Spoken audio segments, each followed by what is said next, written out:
Alright, he should come out. Baby's there. No, I can't. So they're gonna come out.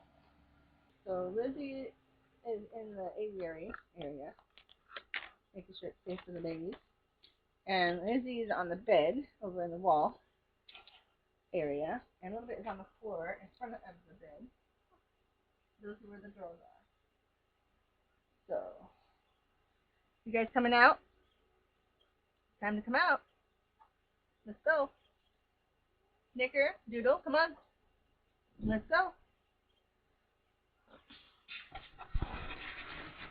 Okay. You ready? I know you're right there. Hi, baby. Come here. Oh, that's a sweet baby.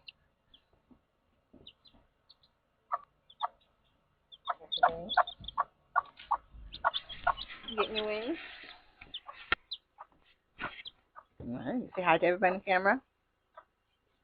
It's a beauty baby. So basically, he's gonna have, but he's gonna be looking like a blue cushion.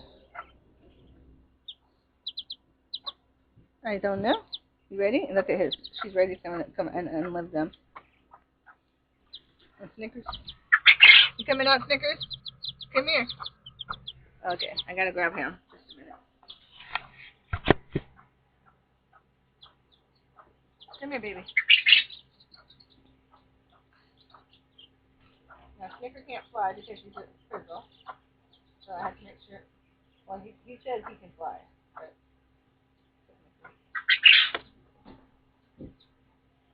alright, you need to get your hand down here and stop. Alright, we're coming down, but we gotta watch the is. We gotta watch the is. And Snicker said, I don't need to be protected. I'm the big girl. Big girl. Alright, don't go down. Stay with Grandma. Don't go down, you stay with Grandma. That's right. Safe place. So safe place is a word that we use.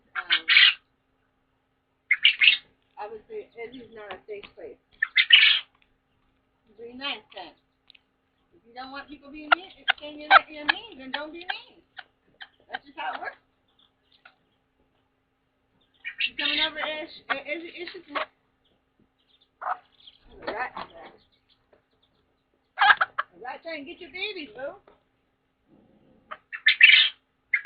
From up above. See it? Walking up there. No, trying to get the baby. There's the boo. You see that? Rat's trying to get the baby. You better be good, Mama. Don't you come over here being mean, because I know how fast you can do some bad and embarrass to these babies. Stay here with Grandma. Snickers is curled up in my hand, hiding. And Judo's like, I want to go out. He's hiding under my head. Unfortunately, Grandma, you knocked over my camera. How can they see all the good stuff that's going on here if you got my camera knocked over? Alright, Chihuahua. I gotta get off the bed with 2 babies in my hands. I know it. Hold on. Good job, Doodle. Hold on to you so just doesn't want them out. Especially if Iz out. Now she's back in her house, by the way. Because Izzy is mean. And she knows how mean her mama is. Now both of the babies got their little heads tucked under my arms. Why did you just knock my toilet paper on the floor? You better get your hand over here. I thought you were in your room. You're on my table knocking stuff over? I wanted the toilet paper, you're right. Go get it and bring it to Mom then. Go get it. You knocked it on the floor, now bring it to Mom. I need some.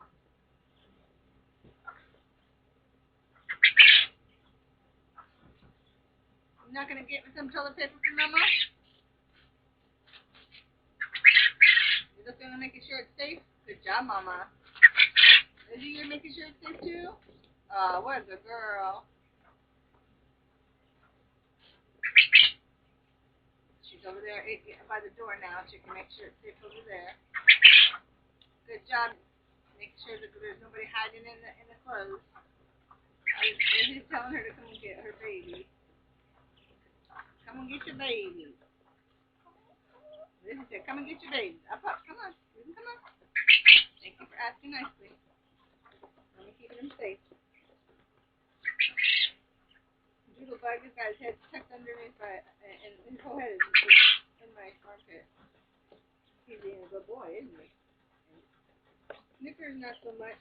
She's in the armpit, but she's looking around, making sure she's safe. Mama's right here. Good job, Mama.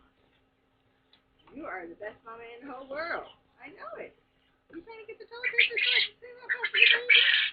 You're so sweet, girl. You're so smart. I know it. Sneaky doodle. Don't poop on grandma, okay? Little bit's over here watching.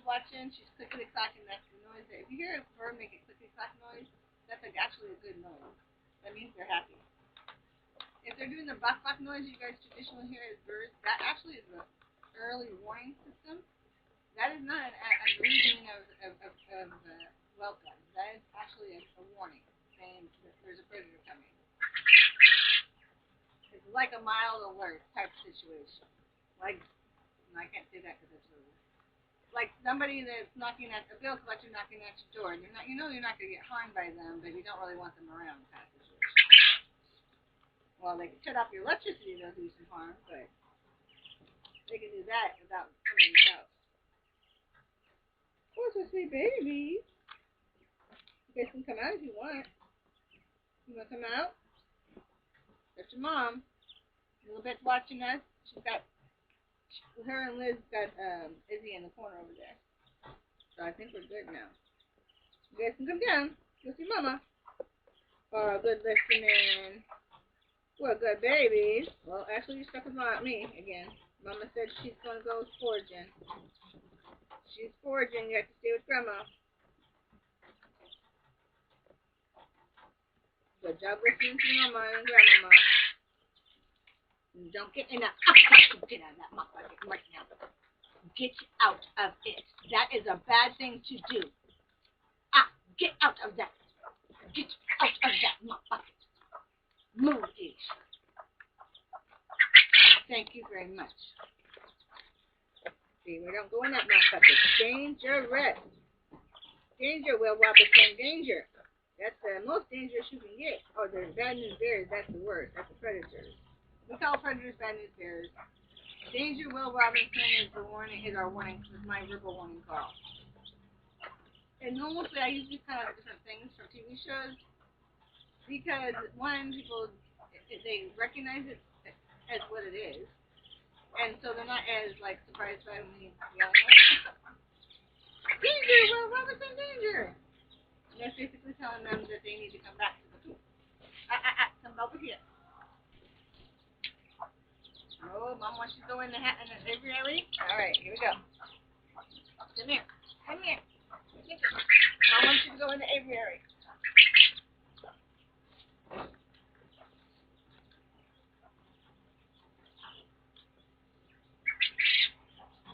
Yeah, so sweet. I'm sorry you guys can't see. I have to disconnect the live recording and disconnect the camera and get you to see it because it's too the angle. You're not gonna be able to see nothing. But they're basically they're not too far. They're about 5 feet in. Actually, exactly 4 feet in, and there's a pile of feed there, and they're just stretching it. It's good for them because they need to do that for their pods, and so generally I have a place for them to stretch on the concrete. I was thinking about putting linoleum down, and for a lot of reasons, it would make my job cleaning up a lot easier, and I wouldn't go through so many mops because the concrete is really rough on the mops. But the concrete is really important for them. I don't have to trim their nails. They don't like their meat trimming their nails or their beak. So they will maintain their own their own nails and beaks. If it looks like they're getting long in the tooth, which I call long in the tooth because that's basically what a beak is, a big tooth. But along in the tooth, or if their paws are getting, their nails are getting too long on their feet, then I will trim them. I have a demo sander, which is like a small handheld electric sander that you can get. I have one of those, and I also have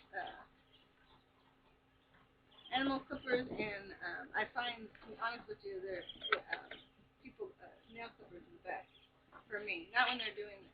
It just gives me a little bit more control. The nail clippers, I can't see what I'm doing in a sense enough. It doesn't give me enough fine. It doesn't give me enough control over what I'm cutting, so I don't really like using it. I will use them, especially if I'm doing like if they over winter, usually in the spring. If I'm going to do their nails, it's usually in the spring, and get ready for spring. I cut their nails if they need it. Usually it's just the teenagers or the first year type birds.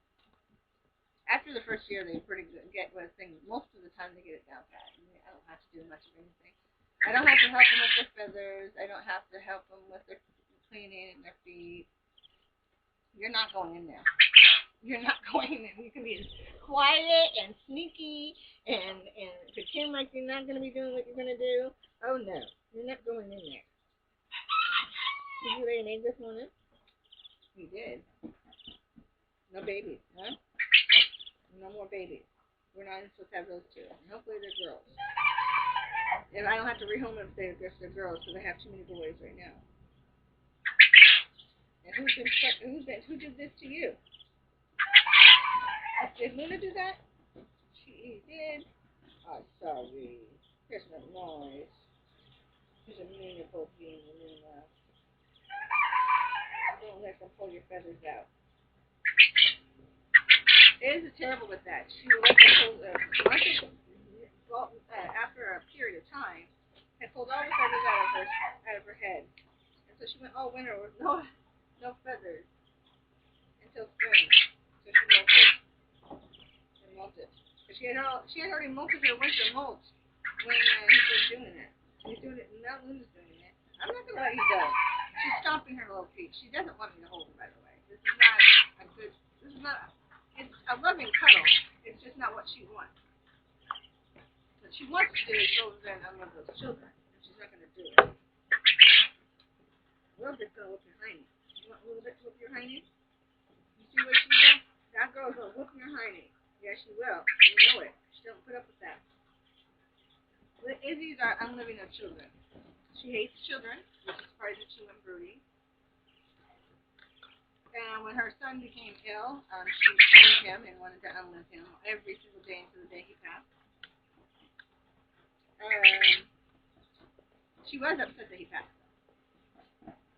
Generally, she didn't. She used him just like any other mother. It's just that because I think she thinks that in her mind that I don't know what happened to her. She was a store-bought bird, as well as Liz. There's a whole difference between a store-bought bird and a bird that you raise your own. In my experience, they go through some traumatic experience. Most of these birds are bred in large rooms with a large amount of other birds. They're being born at the same time. And the competition for food and water is great. It's just too many. It's not natural for them to have 300 chicks being born in one day, right? In a normal environment, as far as a povey, you're going to have maybe 30 babies at one point in a group, not 300 or 3,000 or whatever. So it's stressful. It's very stressful. It's echoey in there.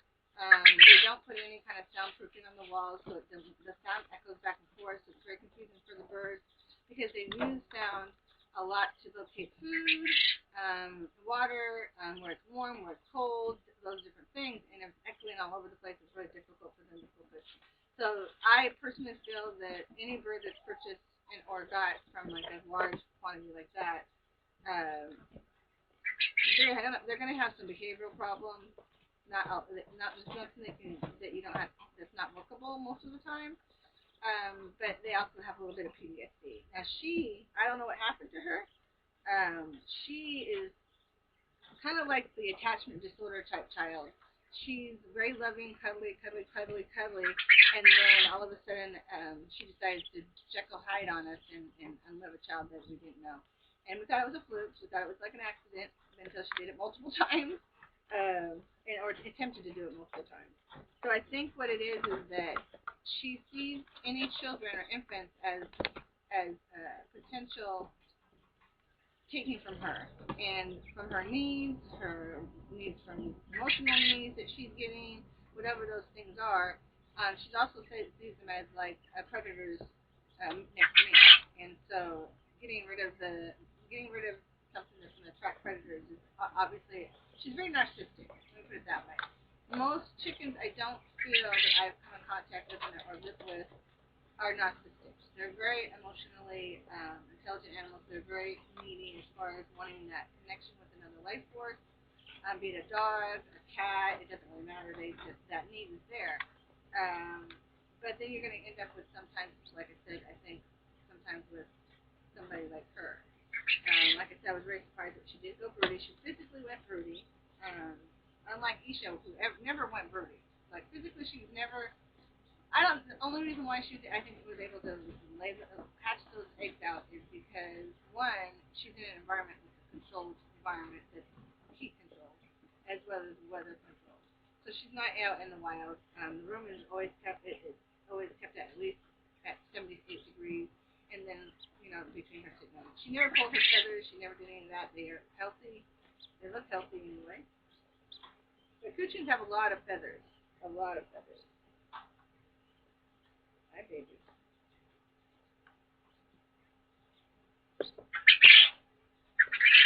You do it all by yourself, and you're going to go over there and snatch her up?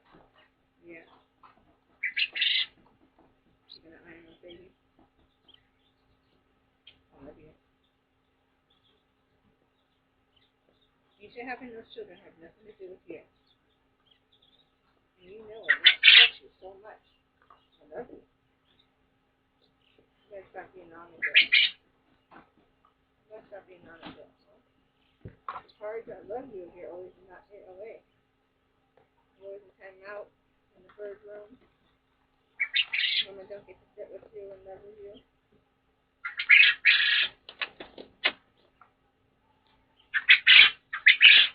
She goes to work with me quite often. Lizzie would go to work with me as well. She just doesn't like going in there with the puppy. Izzy don't care. Izzy likes it, don't you? She don't mind. She probably go. You want to go to work with Mama today? You want to go to work with Mom? It's up to you. You want to go work with Mama today? You gotta go to work in about an hour. You can go with Mama. You can if you want to, but you can't do it if you're in time out. What are you gonna do? You can do your feathers, clean up, or you can keep hiding about the fact that Keisha has 2 babies that she's taking care of that are not yours. That's good. Do your feathers and leave them alone. It's not your business anyway, is it? Keisha's not even your kid. You just raised her and loved her and took care of her, and you did a good job. She's a good mama. She is. You did a good job raising that little munchkin. Look how good a mama she is. Even though those babies aren't yours, you should still be proud of her. Because she's a good mama, and you're the one that raised her. I know it. So if you want to go with Mama to work, if you're in time out, you can't go with Mama to work. You already know that. All right. You going to do your feathers? Okay. So she's going to be a good girl and do her feathers.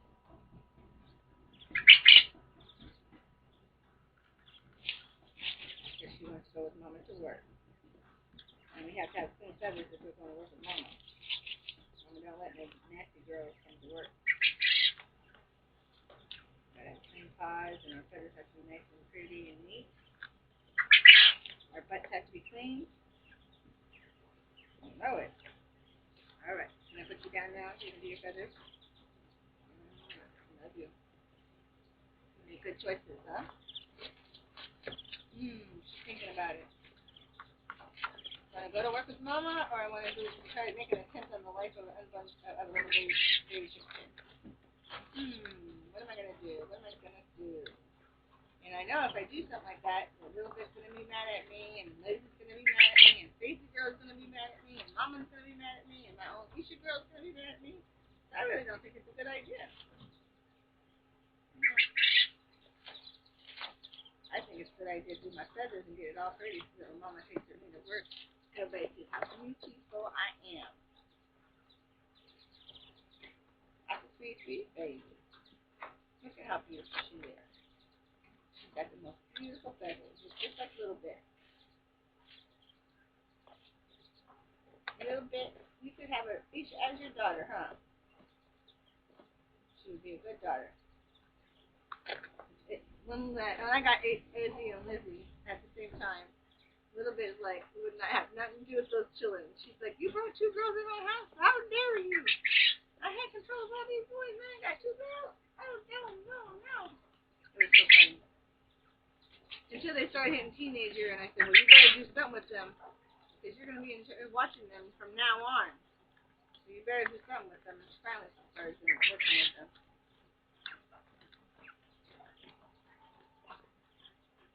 And she did really good with Linda, Ira, and Isha. She just doesn't want to she doesn't mind watching them and loving on them and sitting with them and protecting them and such, but she doesn't want to be responsible for them, in a sense, like a mom.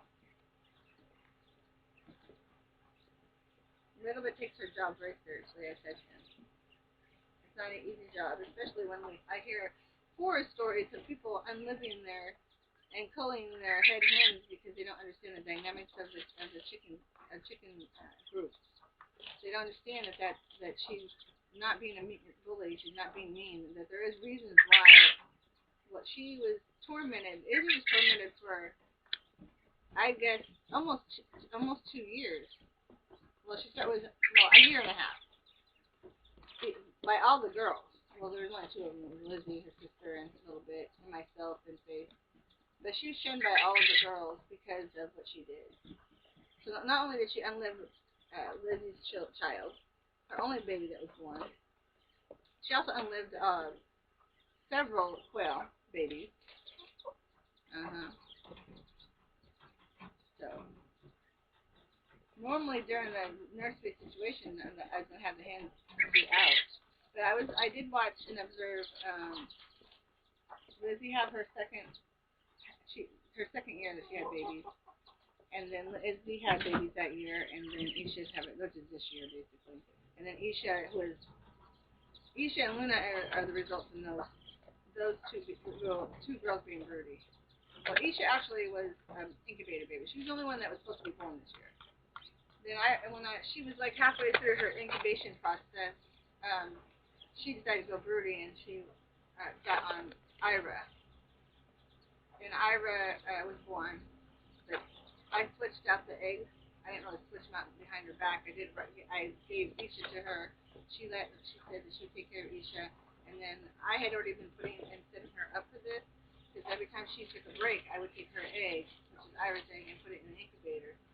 And so she knew that. So then she would go to the incubator, tap on it, and ask for her egg back. I would give her egg back, and she would take it and put it back in the nest, and that's how Ira was dealt with.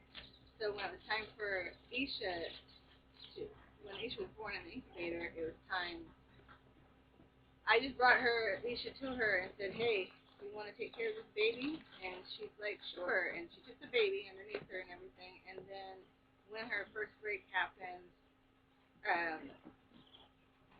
she left the baby with me. And then I put the egg, like I normally do, Ira's egg, into the incubator. And then she asked for it back like the first 2 days that she had Isha. And then like on the 3rd day, I think it was close to lockdown, she didn't want to take the egg. And so he was born in the incubator, and then after he was born, I gave obviously Ira to his mom, and then she took him fine and knew it. She knew it. She could hear him in the egg. So I think that was her way of saying I want him in lockdown. So she put him in lockdown, and then that was an interesting experience. I'm using the incubator as like we call it our ICU room. So it's not to them it's like a medical equipment that helps protect their babies when they can't. So that's kind of like what it was used for. And so all of the birds are used to the incubator being that way. They've all seen the quail be born. They all tell me that the quail are going to get ready to be born because they get all excited. Stacy knows when as well, so she'll sit over here. The incubator usually sits right here, and she'll sit here and look at it.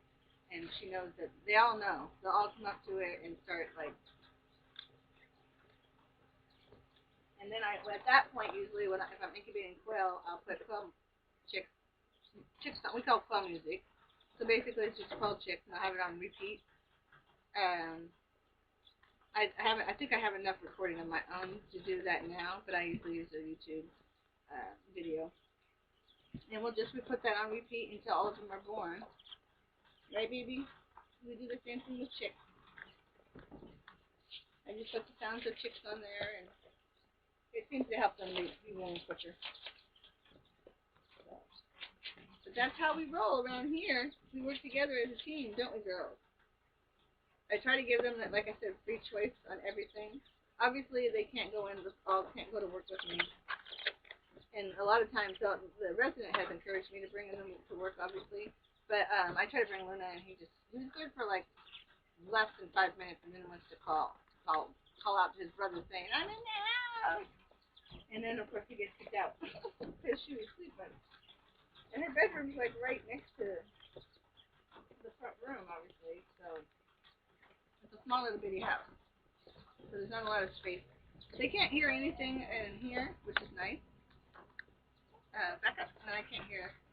I can hear a little bit if she's calling for me and such, but I can't like hear like conversations and such.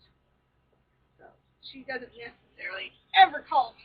It's usually she'll message me saying, "Come here," stuff like that. But not necessarily. Aisha was trying to get me this toilet paper because she knew it drives me nuts. And I usually have 2 rolls, one on one side, one on the other, and I don't know what it is. I just carry it with me and then I leave it over there. Got cardboard. I can't tell the difference between cardboard and toilet paper. And then, yeah, I do need to get water. Oh. Winter, I go for more water than summer. I don't understand. I think it's just the furnace to dry them out. Alright, where was it? Now I don't know where it was. I know it was here somewhere. I just don't know where it's at. I can't see. Do you know where it is, babe? Isabel, do you know where it was?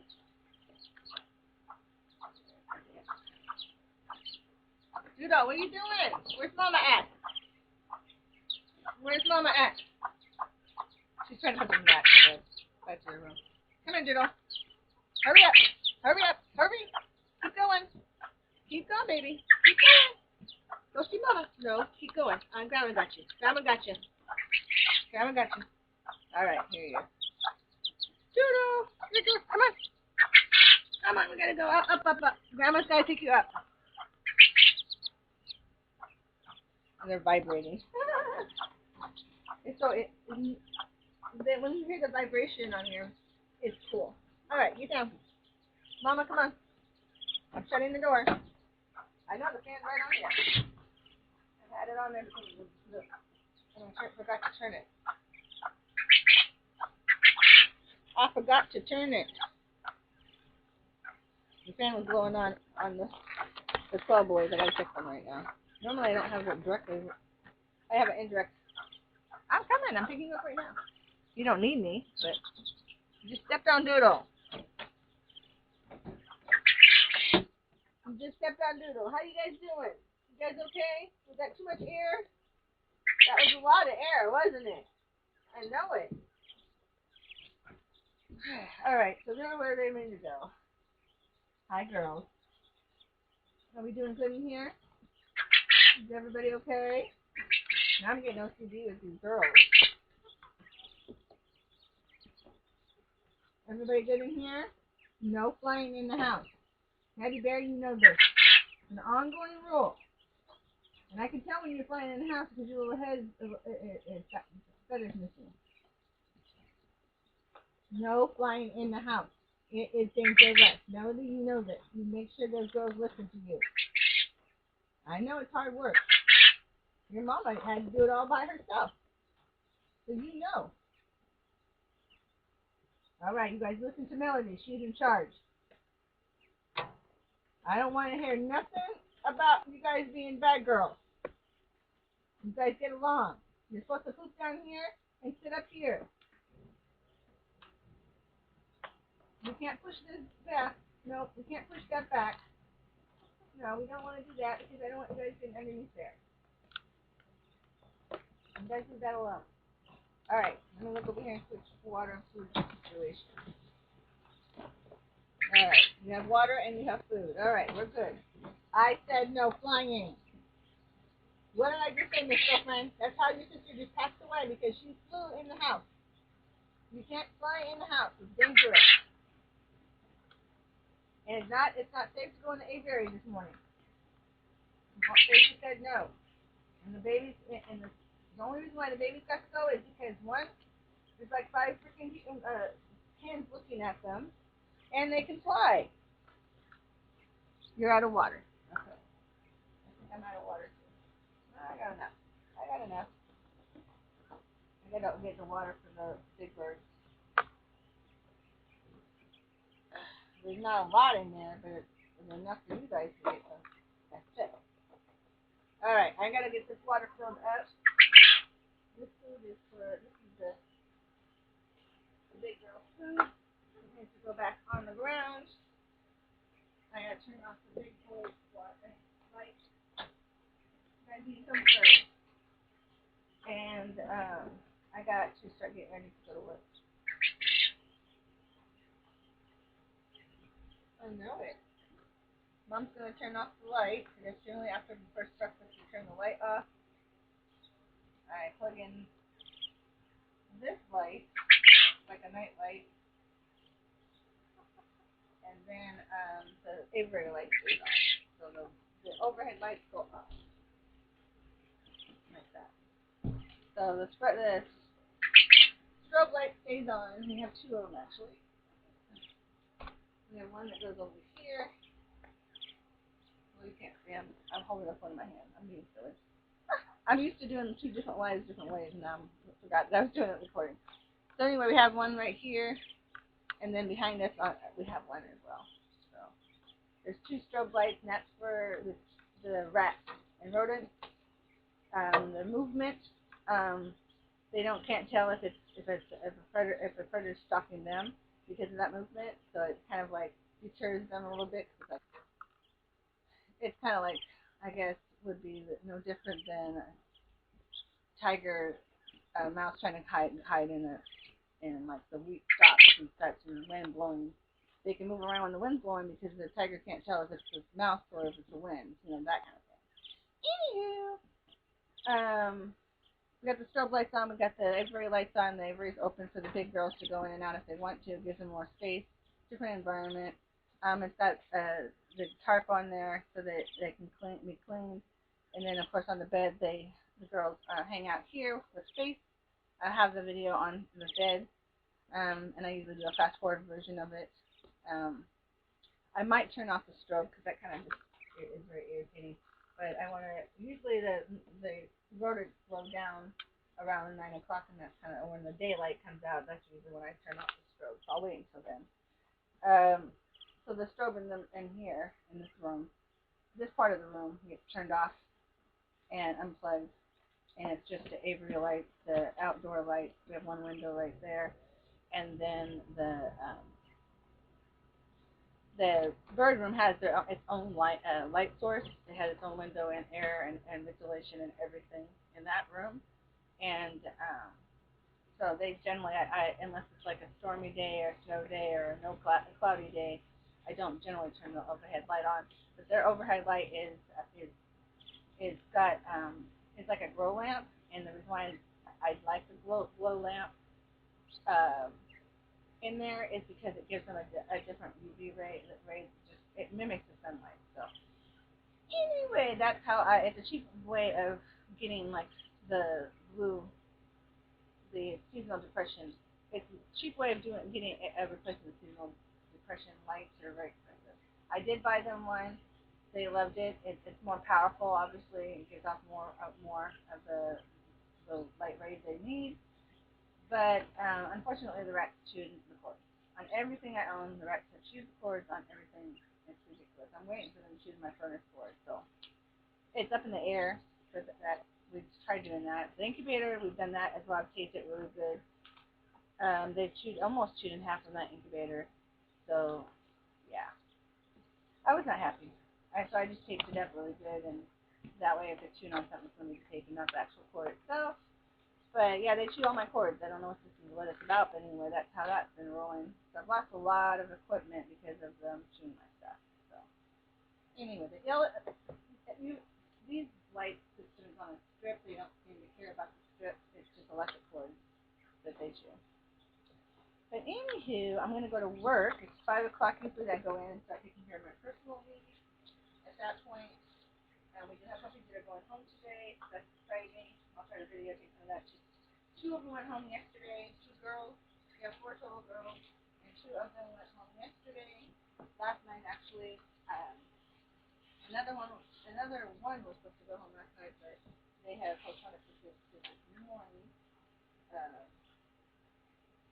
type situation. And then we have a young lady and her papa coming to get what the girl wants to pick. I think the one that I would pick for her would be the red one.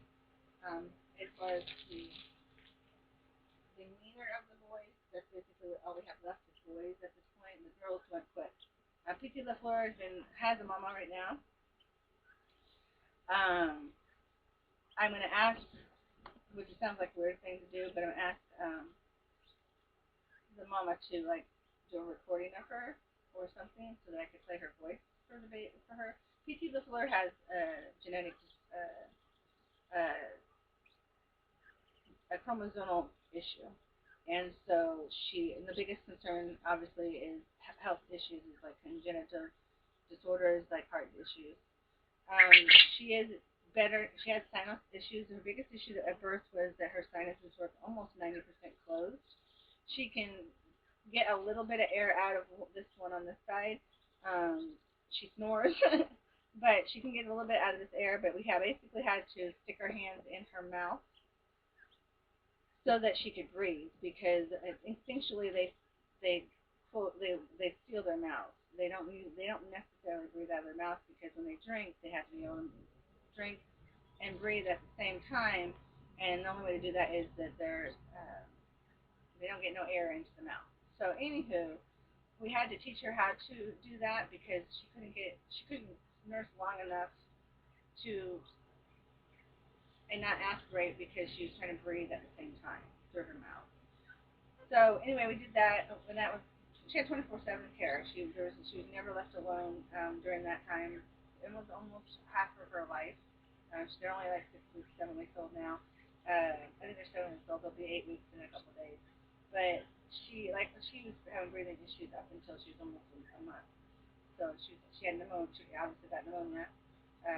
We did breathing treatments. Anyway, she's better now. That she's passed all that. The biggest concern I have, like I said, she has a chromosomal issue. So the biggest concern I have is her heart.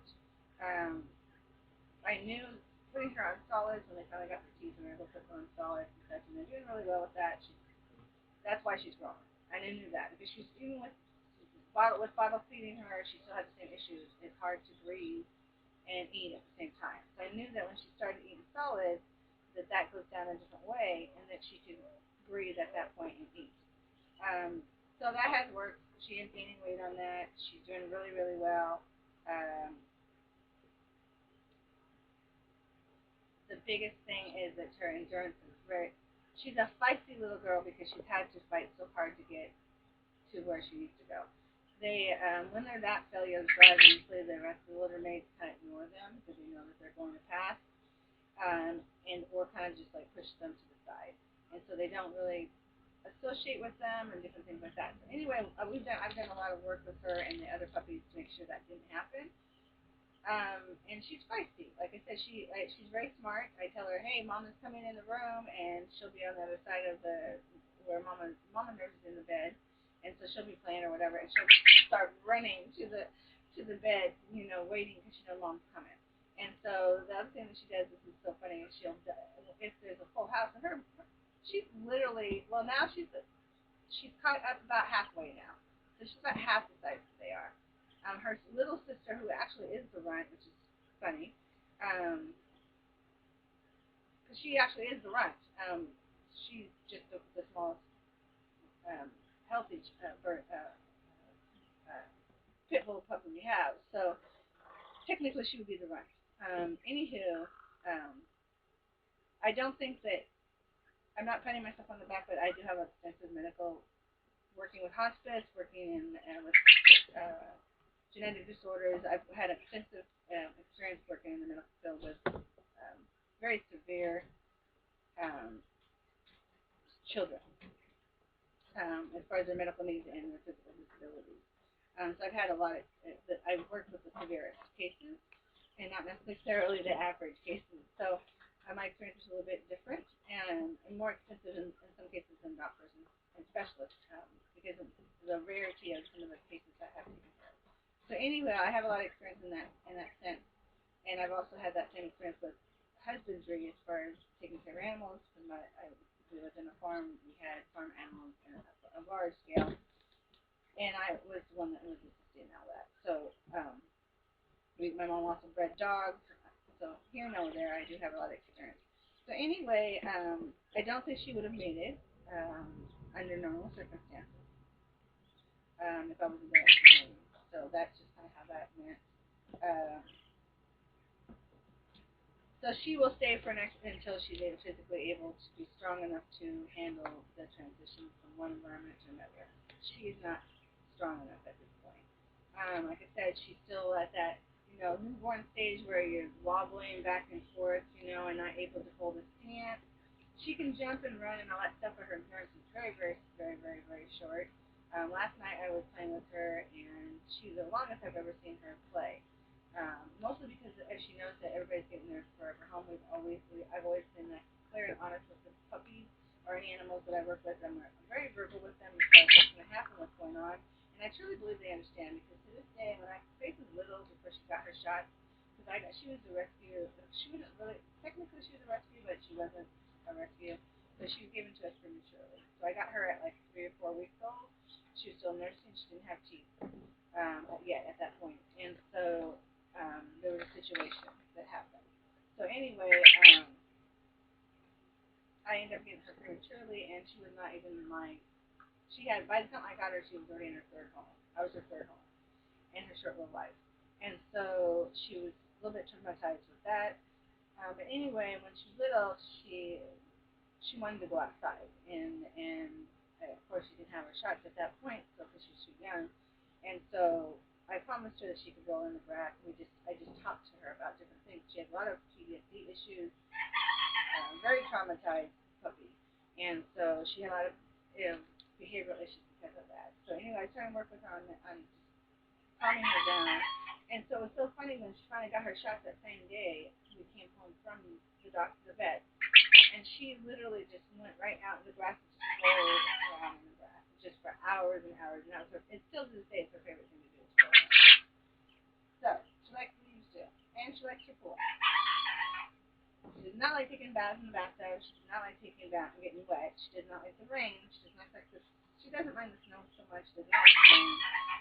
She doesn't like her getting paws wet, but she loves the swimming pool.